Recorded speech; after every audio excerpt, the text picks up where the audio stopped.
తాకట్టులో ఉన్న బంగారాన్ని విడిపించి ఆ రోజున్న మార్కెట్ ధర కట్టి మిగిలిన డబ్బును మీకు అందిస్తుంది కొమ్మూరి గోల్డ్. నమస్తే, నేను ముఖేష్. జూలై 27 తారీఖు నుండి డిసెంబర్ 11 వరకు శని వక్రగతి అయితే జరగబోతుంది. ముఖ్యంగా ఈ శని వక్రగతి మార్పు వల్ల ద్వాదశ రాశుల వారికి ఎలా ఉండబోతుంది, ముఖ్యంగా ఏ రాశిపై ఎటువంటి ప్రభావం చూపబోతుంది, అదేవిధంగా ఆ రాశికి సంబంధించినటువంటి ఆరోగ్యం, ఐశ్వర్యం, ధనం, ఉద్యోగం ఇటువంటి వాటిలలో ఈ శని వక్రగతి ప్రభావం ఏ విధంగా ఉండబోతుందో తెలియజేయడానికి ఈరోజు మనతో పాటు ఉన్నారు వేదిక్ ఆస్ట్రాలజర్ శ్రీ గోనుగుంట్ల సురేష్ బాబు గారు. సార్ నమస్కారం. సార్ ముఖేష్ గారు నమస్కారం అండి. ముఖ్యంగా శని వక్రగతి అయితే ప్రారంభం కాబోతుంది. 138 రోజుల పాటు ఈ శని వక్రగతి ప్రభావం ఉండబోతుందని జ్యోతిష్య శాస్త్రం చెప్తుంది. ముఖ్యంగా ఈ శని వక్రగతి వల్ల ద్వాదశ రాశుల వారు ఎవరైతే ఉన్నారో మేష నుంచి మీనం వరకు వీరికి ఎలా ఉండబోతుంది అంటున్నారు. వీరి చేసే పనుల మీద కానీ వీరి ఆరోగ్య రీత్యా కానివ్వండి, వీరి వ్యక్తిగతంగా వీరిపై ఎటువంటి ప్రభావం చూపనుందంటారు? ఓం గం గణపతియే నమః. ఓం శం శనిచ్చరాయ నమః. నమో నమః. సో ముందు శని భగవానులకి చక్కగా నమస్కారం చేయడం చాలా ఇంపార్టెంట్. శని అంటే ఏంటంటేనండి లేట్ అని మీనింగ్ అండి. శనిచ్చర, చర అంటే మూవ్ అవటం, శనిచ్చర అంటారు అనమాట. శనీశ్వరుడు అంటారు కానీ యాక్చువల్గా మీనింగ్ శనిచ్చర అంటే చరం అంటే కదలటం అనమాట. శని అంటే లేటుగా, శని అన్నింటినీ లేటుగా కదిలిస్తుంటాడు కాబట్టి శనిచ్చరుడు అంటారు అనమాట. ఇప్పుడు ఏం జరుగుతుంది, ఒక 4.5 నెలల పాటు అంటే 27వ తారీఖు ఈ మంత్ నుంచి 11th డిసెంబర్ వరకు ఈ 4.5 మంత్ శని ఇప్పటిదాకా క్లాక్ వైజ్ డైరెక్షన్లో వెళ్తున్న శని రివర్స్లో వస్తూ ఉంటాడండి. ఈ రివర్స్లో రావటం అంటే జనరల్గా ఇలా మనం ముందుకెళ్తూ ఉండే పరిస్థితి వేరు. ఎప్పుడైతే మన రివర్స్ గేర్లో కారు వెళ్తూ ఉంటే మనం వెనక్కి చూస్తూ ఉంటాం కదండి, బ్యాక్ చూస్తూ ఉంటాం అనమాట. అలా ఈ యొక్క శనికిలో మార్పులు రావడంతో అది ఇండివిజువల్ లైఫ్ మీద కూడా ఎఫెక్ట్ ఉంటుంది. ఎలాంటి ఎఫెక్ట్ ఉంటుంది, వేటి మీద ఉంటుంది? శని వచ్చేటప్పటికి కర్మ ఫల ప్రదాత అంటారు. మనం ఎంత హార్డ్ వర్క్ చేసినా ఆ యొక్క హార్డ్ వర్క్ రిజల్ట్ రావాలంటే శని యొక్క అనుగ్రహం ఉండాలి. అంటే మనం వర్క్ చేస్తే దాని యొక్క రిజల్ట్ రావడానికి శని యొక్క అనుగ్రహం ఉండాలి. రెండోది శని వచ్చేటప్పటికి డిసిప్లిన్. ఓకే, మనం ఏదైనా సక్సెస్ సాధించాలంటే డిసిప్లిన్లో ఉండాలి, పద్ధతులు పాటించాలి. వాటిని ఎంత చక్కగా మనం పాటిస్తూ ఉంటే అంత సేఫ్గా వెళ్తూ ఉంటాం. నెక్స్ట్ ఆలస్యం. శని ఏం చేస్తాడు, ముందుగా చెప్పుకున్న ప్రతిదాన్ని ఆలస్యం చేస్తూ ఉంటాడు. ప్రతిదాన్ని పరీక్షలు టెస్ట్ చేస్తూ ఉంటాడు అనమాట. శని క్వాలిటీ కంట్రోలర్, క్వాలిటీ చెక్ చేస్తూ ఉంటాడు అనమాట. ఎక్కడైనా బాగాలైతే మళ్ళీ వెనక్కి కుట్టేస్తూ ఉంటాడు అనమాట ఫైల్. అంతే కదండి, ఫైల్ ముందుకు వెళ్ళి ఎక్కడ తేడా ఉంటే ఏం చేస్తాం, వెనక్కి మళ్ళీ రిటర్న్ పంపించేస్తాం అనమాట. ట్రాన్సాక్షన్ ఆన్లైన్లో ముందుకు వెళ్ళిపోదు అంటే శని ఆటంకం పెట్టేశాడని చెప్తారనమాట. అంతేకాకుండా వైరాగ్యం. ఓకే, ఏది ఇంపార్టెంట్ ఏది అన్ఇంపార్టెంట్, కొంతమంది అన్ఇంపార్టెంట్ దానికి తెగ టైం స్పెండ్ చేస్తూ ఉంటారు. బట్ శని గ్రహం అనుగ్రహం ఉంటే ఏదైతే లైఫ్లో ఉపయోగమో దాని మీదే మనం ఫోకస్ చేస్తూ ఉంటాం అనమాట. అంతేకాకుండా శని వచ్చేటప్పటికి దీర్ఘాయువు అని చెప్తారు అనమాట. ఆయుష్ బాగుండాలన్నా కానీ శని ఉండాలి అని చెప్తారు. మన ఒంట్లో బోన్స్ ఉంటుంది చూడండి, ఆ బోన్ని రిప్రజెంటేషన్ చేసేది శని మహాత్ముడు అనమాట. శని కనుక సరిగా లేకపోతే కాళ్ళు ఎరగటం, చేతులు ఎరగటం ఇవన్నీ చేస్తూ ఉంటే శని సరిగా లేకపోతే పని ఫస్ట్ చేయలేడు, చేసినా కానీ రిజల్ట్ రాదు. ఇలా ఈ 5 రకాలు, ఇది కాదు ఇంకా చాలా ఉన్నాయండి. ఈ యొక్క విషయాల్లో ప్రతి ఒక్క రాశికి ఖచ్చితంగా ప్రభావం ఉండబోతుంది. అది ఒక్కొక్క రాశికి ఎలా ఉండబోతుందో మనం చూద్దాం. కన్యా రాశి వారికి శని వక్రగతి ప్రభావం వల్ల ఎలా ఉండబోతుంది అంటారు? కన్యా రాశి గురించి చెప్పుకుంటే వీళ్ళకి కంటక శని అంటారు. కంటక అంటే ముళ్ళు అంటారు కదంటే, అంటే కాల్లో ముళ్ళు గుచ్చకుండా కంట్లో నడిచిబడిన ఎలా ఉంటుంది, బాధ కదని చెప్పేసి మనకు వేమన పద్యం కూడా ఉంటుందన్నమాట. కంటిలో నిలచు కాలిలోని ముళ్ళు, చెప్పులోని రాయి, బాధ ఇంత కాదయా, విశ్వరావిరామ విలుర వేమ అని చెప్పేసి. ఈ రాశి వాళ్ళకి ఎలా ఉంటుందంటే, ప్రాబ్లమ్స్ ఏమైనా ఉన్నాయంటే ఏమీ ప్రాబ్లమ్స్ లేవు, కానీ ప్రాబ్లమ్స్ అప్పుడప్పుడు వస్తాయి. అవి చిన్న ప్రాబ్లమ్స్ మనిషిని కింద మీద ఎత్తి కొదేస్తాయి అనమాట. మళ్ళీ అదేనా ప్రాబ్లం అంటే ప్రాబ్లం కాదు. ఇప్పుడు కంట్లో నడిచిబడింది అంటే పెద్ద ప్రాబ్లం అంటే కాదు, ఊఫ్ అని పోతుంది. బట్ వచ్చినప్పుడు మనం ఎక్కడా చేయలేం, అలా ఉంటుంది అనమాట. అంటే వీటిని కంటకం అంటే కాలులో ముళ్ళు గుచ్చుకుంటే చాలా ఇబ్బంది పడిపోతారు. అట్లానే దానివల్ల పనులు ఆగిపోతాయి అంటే ఆగిపోవు. అలా వీళ్ళకి శని అనేవాళ్ళు పాక్షికంగా ఇబ్బంది పెడుతూ ఉన్నారు. అయితే ఎక్కడెక్కడ కూడా పనులు అయితే ఏమీ ఆగవు, వచ్చినప్పుడు మాత్రం కొంచెం తీవ్రంగా సమస్యలు ఉంటాయి అని చెప్తారు. మరి ఎలాంటి సమస్యలు వస్తాయి అంటే, వ్యాధి, పీడ, ప్రవాసం, అంతఃక్లేశం, మహద్భయం, అర్ధనాశనం, మనస్తాపం, సప్తమగే శని అంటారు. అంటే 7వ స్థానంలో శని ఉంటే ఏమవుతుంది, వ్యాధి, పీడం, అప్పుడప్పుడు వ్యాధులు వచ్చిపోతూ ఉంటాయి అని చెప్తారు. నెక్స్ట్ ప్రవాసం. ఇది మోస్ట్ ఇంపార్టెంట్. దూర ప్రాంతాలు వెళ్ళి అక్కడ సెటిల్ అయ్యే అవకాశం ఎక్కువగా ఉంటుంది. ఎవరైనా కనుక గవర్నమెంట్ అఫీషియల్స్ ఉంటే ఫిక్స్డ్గా ఒక చోట ఉండకుండా వాళ్ళకి ట్రాన్స్ఫర్స్ అయ్యేసి అక్కడ ఉండే అవకాశం ఉంటుంది. మళ్ళీ ఫారిన్ వెళ్ళాలి అనుకున్న వాళ్ళకి, ఫారిన్లో సెటిల్ అయ్యి వెళ్ళాలి అనుకున్న వాళ్ళకి, లేదంటే ఫారిన్లో ఉండేసి ఇండియాకి వద్దాము ఇప్పుడు పరిస్థితి అంతా బయట బాగలేదు, కొంతమందికి ఇండియాలో ఉంటే బాగుంటుందా, చాలామంది నాకు రీసెంట్ కాల్స్ ఎక్కువ ఇవే వచ్చేస్తాయి. మేము ఫారిన్లో ఉంటే బాగుంటుందా, లేదంటే ఇండియా వచ్చేస్తే బాగుంటుందా, కొంతమంది ఇండియాలో ఉండి ఫారిన్ వెళ్తే బాగుంటుంది, ఎలా ఉంటుందని అడుగుతుంటారు. కొంతమంది కొంతకాలం అమెరికాలో ఫారిన్లో ఉండేసి మళ్ళీ ఇండియాకి వచ్చేసి ఇక్కడ జాబ్ చేసి మళ్ళీ అటు వెళ్దామని చూస్తూ ఉంటారు అనమాట. ఎవరైనా కనుక ఫారిన్లో ఉండి, ప్రవాసం అని చెప్తారు సంస్కృతంలో, అంటే అవుట్ స్టేషన్లో ఎక్కడన్నా ఉండి దూర ప్రాంతాల్లో జాబులు చేస్తున్న వాళ్ళు ఉండి, లేదంటే గవర్నమెంట్ అఫీషియల్స్కి ఉన్న ఊరు ఒకటైతే ట్రాన్స్ఫర్ ఎక్కడో వేరే ఊళ్ళో పడిపోతుంది అనమాట. ఇలాంటి వాళ్ళు ఎవరైనా కనుక ఇబ్బందులు పడుతూ ఉంటే ఇది ఒక బెస్ట్ టైం, ఈ టైంలో రివ్యూ చేసుకోవడానికి అని చెప్పుకోవచ్చు అనమాట. బట్ అలా వెళ్ళిపోయే ఉన్న వాళ్ళకి కూడా ఈ కొంచెం ప్రాబ్లమ్స్ ఉంటాయి అనమాట. నెక్స్ట్ అర్ధనాశనం, తద్వారా విపరీతంగా ధనం కోల్పోతారు. అంతేకాదు అటు ఇటు తిరగటము, ప్రయాణాలు చేయటం, దీనికి సెటిల్మెంట్ కాస్ట్ అంతా ఉంటుంది కదండి, వీటి ద్వారా ధనం ఖర్చు అయ్యే అవకాశం ఉంటుంది.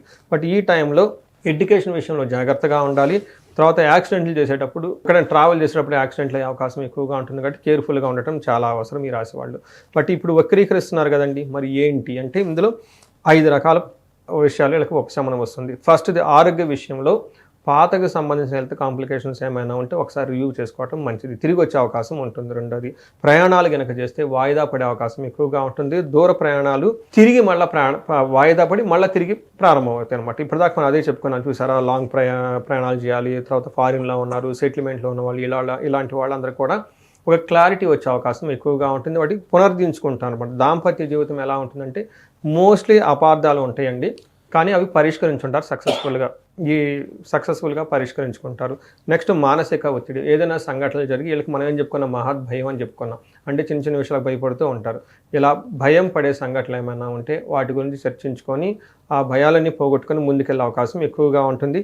తండ్రికి సంబంధించిన విషయాల్లో, ఆరోగ్యానికి సంబంధించిన విషయాల్లో, విద్యకు సంబంధించిన విషయాల్లో ఒక్కసారి ఏదైనా ప్రాబ్లం వస్తే వాటిని రివ్యూ చేసుకునే అవకాశం వీళ్ళకి చాలా ఎక్కువగా ఉంటుందని గమనించాలి. శని వక్రగతి వల్ల ద్వాదశ రాశుల వారు అంటే మేష నుంచి మీనం వారికి ఎవరైతే ఉన్నారో వీరు ఈ 138 రోజుల్లో ఎవరికి కలిసి రావట్లేదు అని అనుకునేవారు ఏ పరిహారం చేస్తే, ఏ మంత్రం చదివితే వీరికి బాగా కలిసి వచ్చే అవకాశం ఉందంటారు? ఇక్కడ పరిహారాలు ఎలా చేసుకోవాలంటేనండి, మనం చిన్న రాయి తగిలింది, చిన్న రాయి, మనం ఏం చెయ్యం, ఓకే వెళ్ళిపోతాం. అంటే చిన్న చిన్న ప్రాబ్లమ్స్ వచ్చినప్పుడు టేక్ ఇట్ ఈజీ. కొన్నిసార్లు పెద్ద రాయి తగిలింది, ఏమవుతుంది, బ్లీడ్ అవుతుంది, ఇమీడియట్గా మనం పసుపు మన ఇంట్లో హోమ్ రెమెడీస్ చేసుకుంటాం అనమాట. ఇంకొన్నిసార్లు ఇంకా పెద్దది తగులుతుంది, అప్పుడు ఏం చేస్తాం, బ్రాండెడ్ ఏదో వేసేసుకొని ఒక 2-3 డేస్ వెళ్ళిపోతాం. ఇంకా పెద్దది తగిలితే కట్టేసుకోవాలి కదా, రెస్ట్ తీసుకోవాలి. అప్పుడు ప్రొఫెషనల్స్ హెల్ప్ అవసరం అవుతుంది, మనం చేసుకోవడానికి కుదరదు. డాక్టర్స్ వెళ్ళాలి, వాళ్ళు ఎక్స్రేలు తీసుకోవాలి, సమస్య తీవ్రతను చూస్తూ ఉంటారు అనమాట. ఇది ఎందుకు చెప్పానంటేనండి, సమస్య తీవ్రత చాలా సీరియస్గా ఉన్నప్పుడు ప్రొఫెషనల్స్ హ్యాండిల్ చేయాలి. అందుకని నేను రెమెడీస్ 2 రకాలుగా చెప్తా. ఒకటి, ఇంట్లో మీ వంతా మీరు చేసుకునేకి చిన్న చిన్న ప్రాబ్లమ్స్ ఉంటే పోతుంది. బట్ చాలా సీరియస్గా ప్రాబ్లమ్స్ ఉంటాయి, జాబులు పోతుంటాయి, తర్వాత ఉద్యోగంలో లాస్లు వచ్చేస్తాయి. అప్పటిదాకా బాగున్న వాళ్ళు, పర్టికులర్గా నేను ప్రతిసారి చెప్తూ ఉంటానండి, వాళ్ళ ఏజ్ 40 ± ఓకే 45 ± 5 years ఉంటే 40 to 50 మధ్యలో ఉండి కెరియర్లో బ్రేక్ వచ్చింది మాకు, అప్పటిదాకా ఫ్యామిలీ ఓకే ఒక 10-15 years కెరియర్ ఉండి ఈ కెరియర్లో ఈ టైంలో వీళ్ళకి సడన్గా బ్రేక్ ఎందుకు వస్తుంది? వెరీ కామన్ సెన్స్ అండి.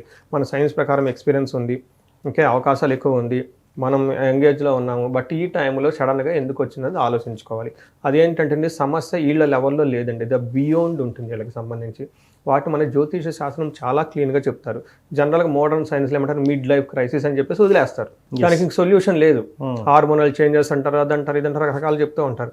బట్ యాక్చువల్గా జ్యోతిష శాస్త్రంలో చాలా చెప్తుంటుంది ఏంటంటే ఈ టైంలో వాళ్ళకి శాపాలను ఉంటాయి, లేదా గ్రహ దోషాలను ఉంటాయి, ఇవి ఉంటే ఈ టైంలో యాక్టివేట్ అవుతాయి. ఇన్ కేస్ అవి ఉండి ఇప్పటిదాకా మనం చెప్పుకున్న దానికి టాప్అప్గా శని బాధలు ఉంటే సమస్య తీవ్రత చాలా ఎక్కువగా ఉంటుంది.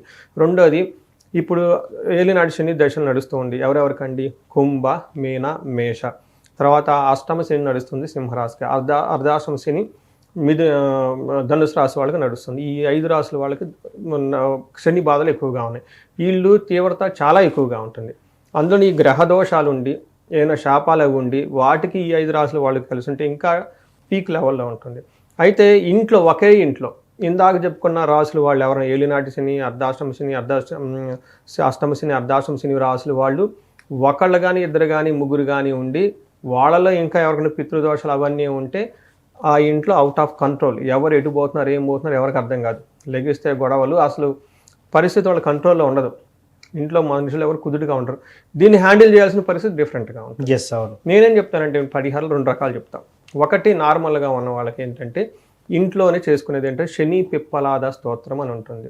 దీన్ని ఉదయం సాయంత్రం చదవటం చాలా ఇంపార్టెంట్. హనుమాన్ చాలీసా ఉదయం ఒక్కసారి చదవటం ఇంపార్టెంట్. వీటితో పాటు లేదంటే హనుమాన్ కార్యసిద్ధి మంత్రం చదువుకున్నా కానీ ఒక ఎనీవన్.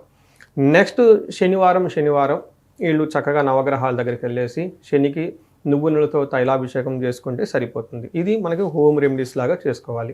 అయితే ఇంకొన్ని రెమెడీస్ ఏంటంటే కొంచెం మనం స్ట్రెచ్ బయటకు వెళ్ళిపోయి వేరే వాళ్ళకి సేవ చేయటం, గుళ్ళల్లో సేవ చేయటం, హెల్ప్ చేయటం, పూర్ పీపుల్కి ఇలా సేవ చేస్తే ఇంకా బాగుంటుంది. ఇది కూడా మన లెవెల్లో మనం డబ్బులు ఖర్చు పెట్టుకునేది కాకుండా చేసుకోవచ్చు. ఇంకా డబ్బులు ఖర్చు పెట్టుకోకుండా చేసేది ఏంటంటే ఉదయాన్నే యోగా చేయటం, మెడిటేషన్ చేయటం, ఈ తర్వాత కొంచెం ఎక్సర్సైజులు చేయటం. ఇవన్నీ మనకు చాలా కష్టమైన పనులు అనమాట కదా. ఎస్, చాలా కష్టమైనవి. బట్ అలాంటి చేయలేం, బట్ అలాంటి చేస్తూ ఉండాలి. శనికి ఎక్సర్సైజ్లు ఇవన్నీ చేస్తే కలిసి వస్తుంది. ఇది కొంచెం టఫ్ అయింది. ఇంకా టఫ్ అయిన ఉంటుంది. ఇందాక మనం చెప్పుకున్నట్టుగా చాలా సీరియస్గా ఉన్న వాళ్ళు ఇవి పరిస్థితి వాళ్ళు హ్యాండిల్ చేయలేరు కాబట్టి ప్రొఫెషనల్స్ రావాలి. అప్పుడు ఏంటంటే అండి శనికి సంపూర్ణ శాంతి పూజలు అని చేయాలంటే శనికి జపాలు, దానాలు, హోమాలు, తర్పణం అని చెప్పేసి ఇది బ్రాహ్మణుల దగ్గరికి వెళ్ళేసి ఆ మంత్రసిద్ధి ఉన్న వాళ్ళ దగ్గరికి వెళ్ళిపోయేసి వాళ్ళ దగ్గర ఈ పూజలు చేయించుకుంటే శని అనేవాళ్ళు శాంతి పడతారు. అంటే దానితో పాటుగా శనికి అధిష్టాన దేవత దక్షిణ కాళీ అమ్మవారు అనమాట. ఈ దక్షిణ కాళీ అమ్మవారికి సంబంధించిన జపం చేయించుకొని ఇంకా మన్యు పాశుపత అభిషేకం అని ఉంటుంది. అంటే కార్యజయం వస్తుంది. ఎవరైనా కనుక ఎక్కడైనా ఆగిపోయి ఉంటే కార్యజయం రావడానికి, శత్రు బాధలు విపరీతంగా ఉంటారు. పద్దాకలు వీళ్ళ మనాన్ని ఇల్లుంటే వచ్చి ఇబ్బంది పెడుతూ ఉంటారు అన్నమాట. అట్లాంటి వాళ్ళకి శత్రు బాధలు పోవడానికి. మూడోది ఏం చెప్తారంటే వీళ్ళకి ధన ప్రవాహం కావాలి. అందుకని చెప్పేసి మన్యు పాశుపత అభిషేకము, శనికి సంపూర్ణమైన శాంతి పూజలు చేయించుకుంటూ ఉంటే చక్కగా ఈ ప్రాబ్లమ్స్ నుంచి చాలా వరకు తగ్గిపోతాయి అని చెప్తారు. అంటే పోతాయి అని చెప్పేసి అనకూడదు. ఇంకా మనం ప్రాక్టికల్గా చూస్తే ఒక 70% 80% ప్రాబ్లమ్స్ అన్ని మనం తగ్గించుకోవచ్చు. ఈ పూజల యొక్క ప్రభావంతో వాళ్ళకి లైఫ్ అనేది ఖచ్చితంగా నెక్స్ట్ లెవెల్కి అయితే వెళ్ళిపోతారనమాట. ఇలా వాళ్ళకున్న సమస్యను బట్టి ఇండివిజువల్గా వాళ్ళు ఇందాక బాగా క్రైసిస్లో ఉండి ఇబ్బంది పడిపోతున్నాం అనుకున్నప్పుడు ఖచ్చితంగా ఒకసారి జాతక చూపించుకోవటం, జాతక చక్రం చూపించుకోవటం చాలా చాలా ఇంపార్టెంట్. ఎస్. సో ముఖ్యంగా ద్వాదశ రాశుల వారికి శని వక్రగతి వల్ల ఎలాంటి ప్రభావం చూపబోతుంది అని చాలా చక్కగా చెప్పున్నారు. వ్యక్తిగతంగా కూడా ఇంకేమైనా తెలుసుకోవాలనుకుంటే పర్సనల్గా మీతో 1-to-1 మీట్ అయినా లేకపోతే కాల్ మాట్లాడినా కూడా వాటికి సంబంధించినటువంటి చక్కటి పరిహారం అందజేస్తామని కూడా చెప్పారు గురువుగారు. ధన్యవాదాలు. ధన్యవాదాలు.